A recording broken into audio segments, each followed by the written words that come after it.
Всем привет, это Йони Вейс, и это следующая серия Династии Вульф. Приятного просмотра. В Камаребе же Кейт вместе со всеми занималась скалолазанием, потому что они уже начинали готовиться к этому большому походу, им было важно поднаточить свои навыки. И она, к сожалению, была единственной, кто как бы с нуля все это начинал делать, потому что вся остальная группа была более подготовлена, у них были прям навыки, в отличие от нее. Поэтому ей приходилось трудиться в 2 раза усерднее, чем всем остальным. Но зато хотя бы что-то начало получаться, потому что она стала более уверенной хотя бы в йоге и уже не засыпала на ней. Они также учились единоборствами, они продолжали там косить траву, ухаживать за растениями и все прочее. Но этот режим, конечно, сильно изматывал. При том, что одновременно нужно было тренироваться на скалолазании, и поэтому Кейт в один день решила то, что она вечерком, когда уже все ложились отдыхать, пойдет на скалы и будет усиленно тренироваться, потому что вот эта зависть к своей соседке ее гложила. Ну и, естественно, в городе она сорвалась и наконец-то вкусила свой фастфуд, не выдержав всей нагрузки. К сожалению, еще одновременно поднялась метель, и ей пришлось переночевать в горах, поэтому она вернулась только утром, где ее встретила монахиня, которая не отругала ее, а посочувствовала ей, и Кейт поговорила с ней вообще о том, что она переживает из-за всего, что происходит, и хочет поднабраться навыков до того, как они пойдут, и то, что ей прям это нужно, ей обязательно нужно добиться того, что она хочет. И монахиня ей предложила написать как раз-таки свои желания в храме, чтобы оно обязательно исполнилось. И поэтому Кейт потихоньку пытается все-таки контролировать себя, учиться есть палочками, учиться медитировать и попытаться войти в этот поток. И у нее даже это получается. Ее труд был не зря, даже несмотря на то, что она пришла утром и почти не спала. Но это было ненадолго. Тем не менее, в какой-то момент Кейт начинает чувствовать внутреннюю силу и входит в это состояние равновесия. Наконец ей удается то, к чему она так долго стремилась на протяжении всей этой поездки. Она также точно продолжает усиленно заниматься йогой, усиленно медитировать.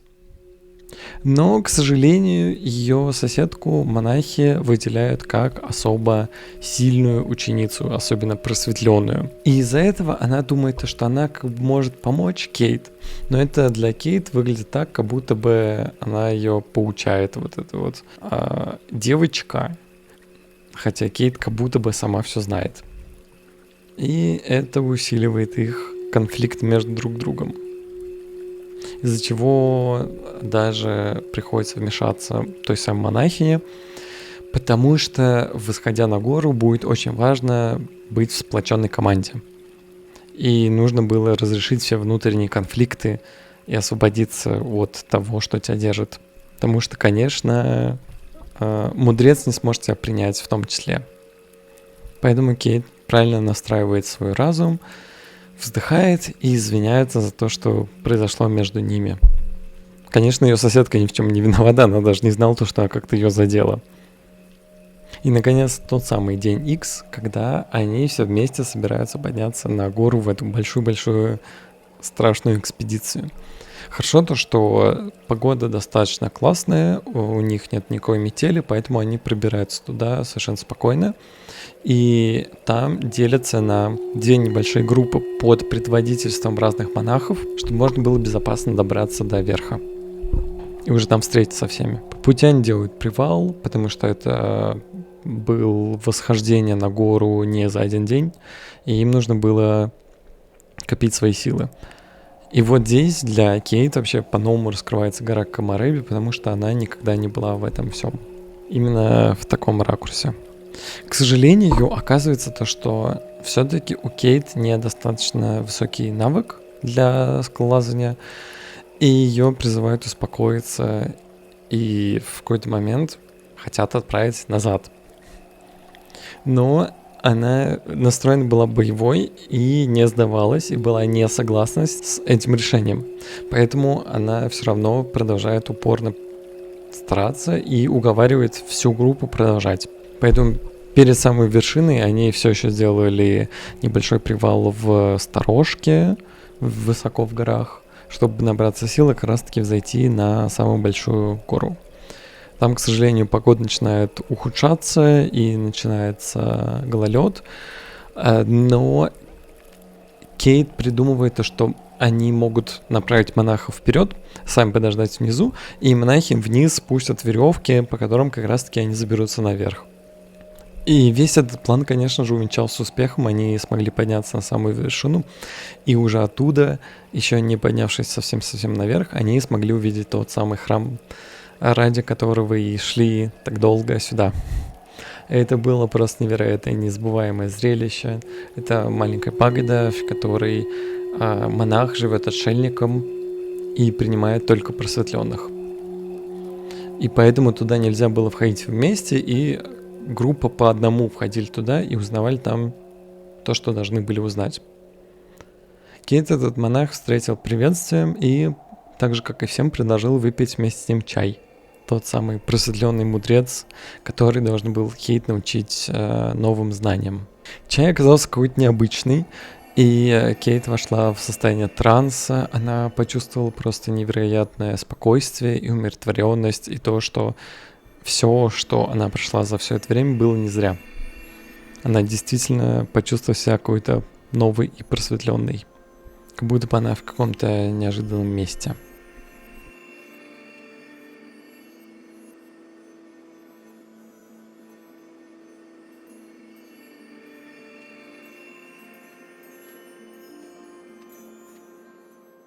И уже как она возвращалась с горы, Кейт совершенно не помнит, она помнит то, что она проснулась в своей кровати, и все.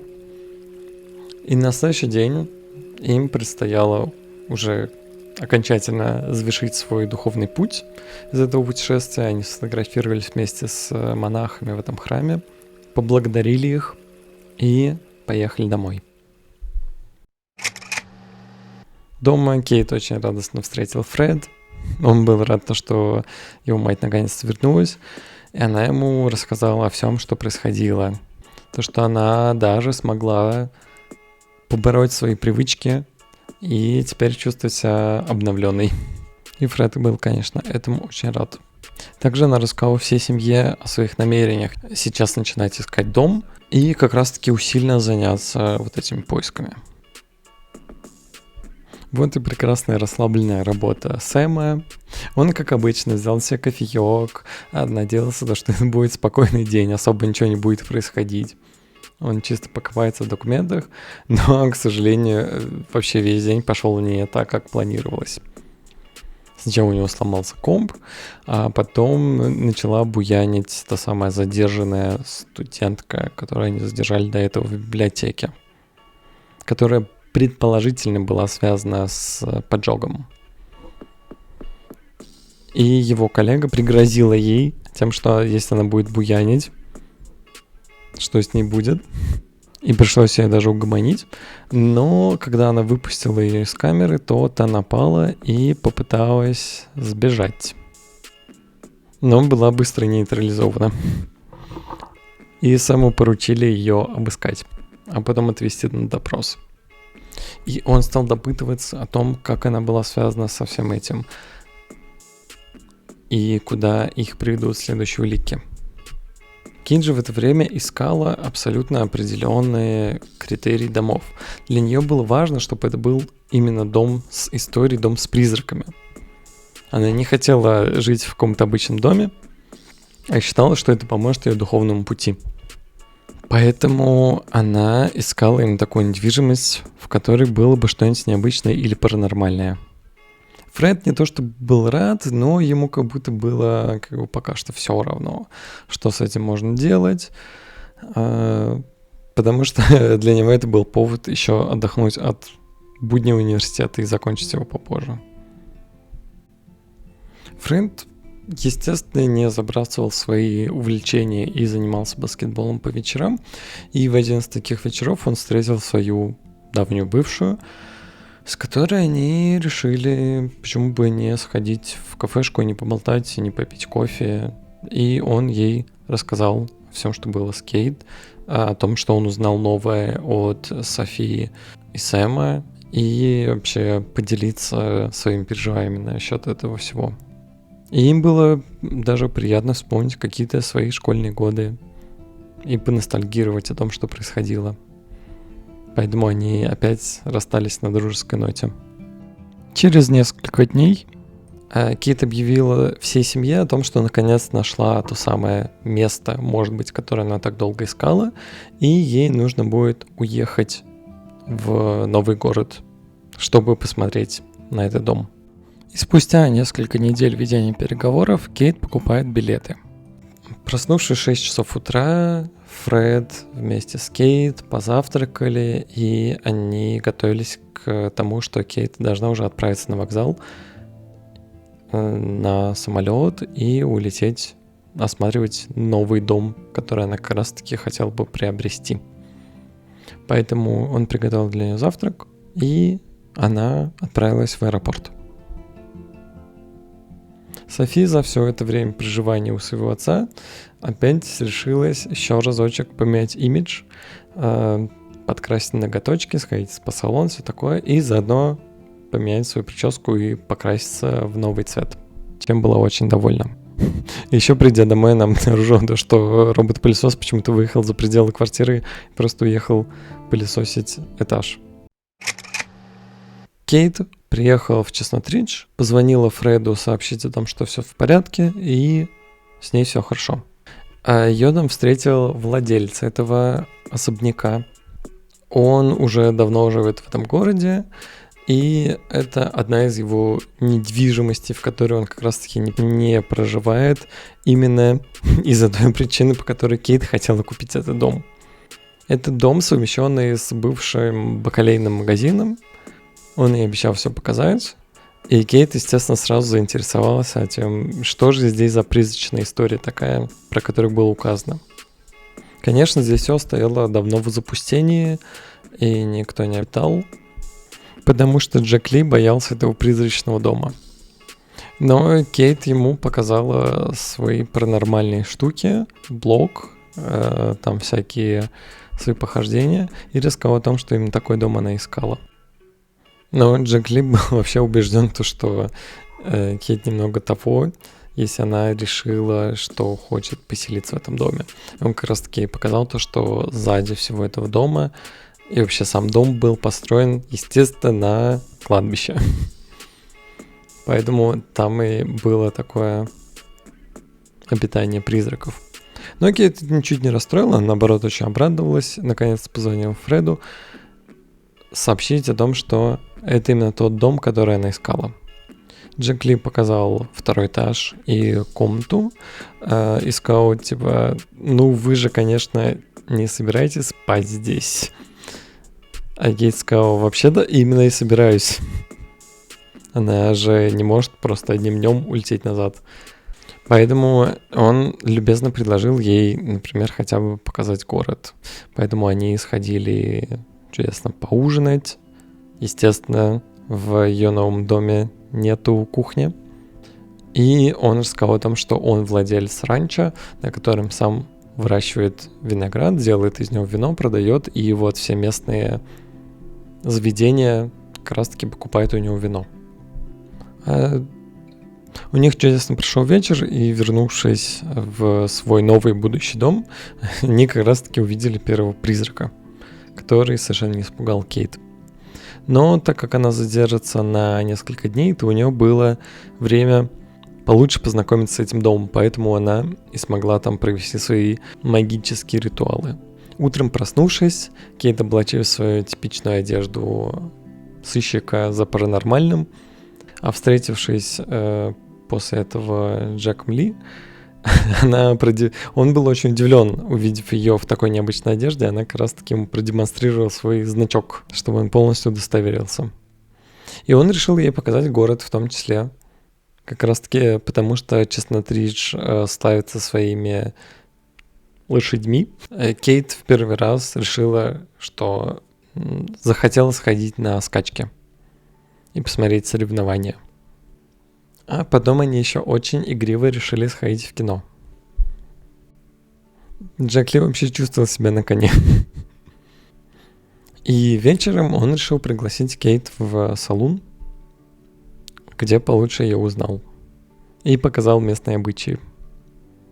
Вернувшись домой, Кейт поработала с этой паранормальной активностью дома. Она еще раз провела ритуал, поубирала всякий мусор и крипи штуки, которые там вылазили, и попыталась наладить контакт с этими духами этого дома.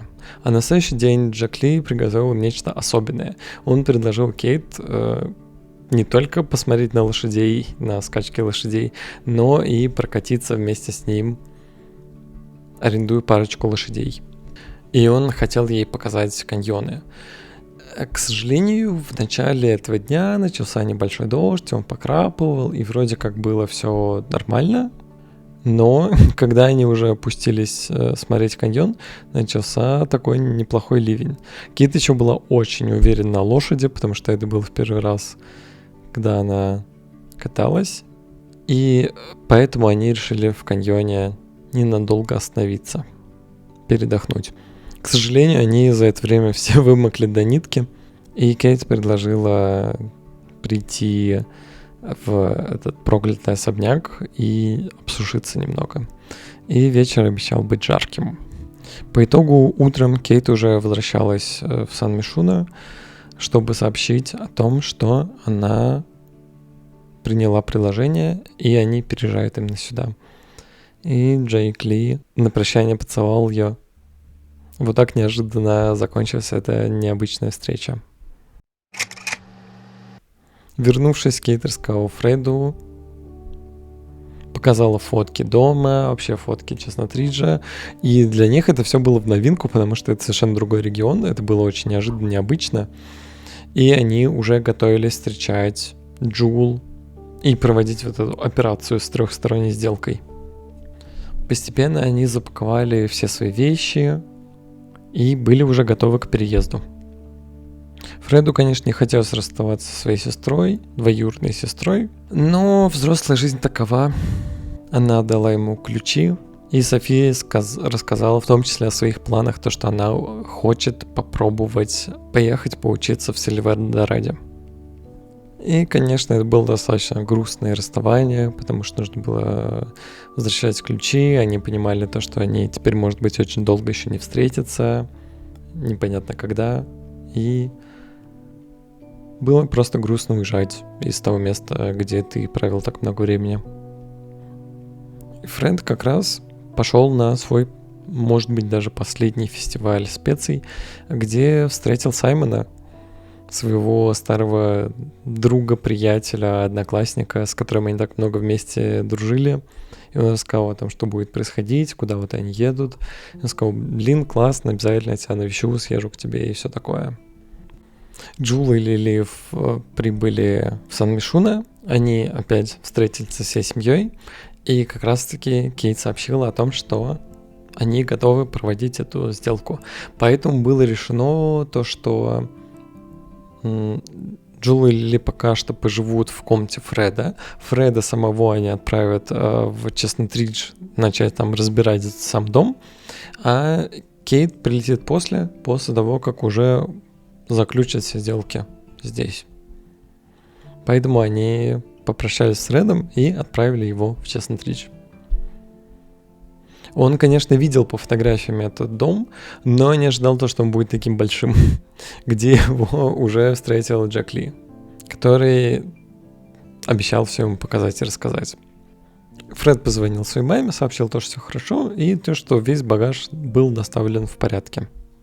Спасибо, что вы посмотрели эту серию. Ставьте лайки, подписывайтесь на канал, пишите комментарии и до следующей серии. Пока-пока.